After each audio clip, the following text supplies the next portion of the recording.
कल्याणमधल्या सप्तशृंगी इमारतीमधल्या झालेल्या दुर्घटना प्रकरणानंतर आता दुर्घटनेला जबाबदार घर मालकाला बेड्या ठोकण्यात आल्याचं समजतंय।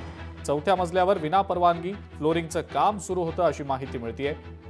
कल्याण पूर्वेकडच्या चिगणीपाडा परिसरातल्या सप्तशृंगी इमारतीच्या चौथ्या मजल्यावरचा स्लॅब कोसळल्यानं घडलेल्या इमारत दुर्घटनेत 6 जणांचा मृत्यू झाला तर 6 जण जखमी सुद्धा झाले। दुर्घटनेदरम्यान इमारतीच्या चौथ्या मजल्यावर कृष्णा चौरसिया या घर मालकाच्या फ्लोरिंगचं काम सुरू होतं आणि याच दरम्यान ही दुर्घटना घडली। कोळशेवाडी पोलिसांनी घर मालकाच्या विरोधात गुन्हा दाखल करत त्याला बेड्या ठोकल्या। सप्तशृंगी कोऑपरेटिव्ह सोसायटी आहे, चिकणीपाडा तिसगाव रोड येथे।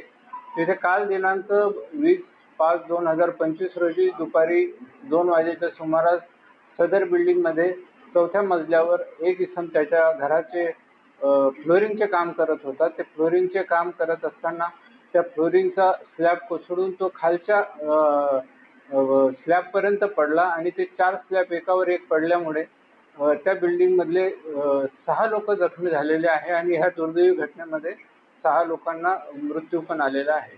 गुन्हा दाखल केलेला आहे। प्राथमिक स्वरूपामध्ये ज्यांच्या घरामध्ये काम सुरू होतं त्यांना आम्ही अटक पण केलेले आहे। लोकशाही मराठी ऐका, पहा, जागरूक रहा।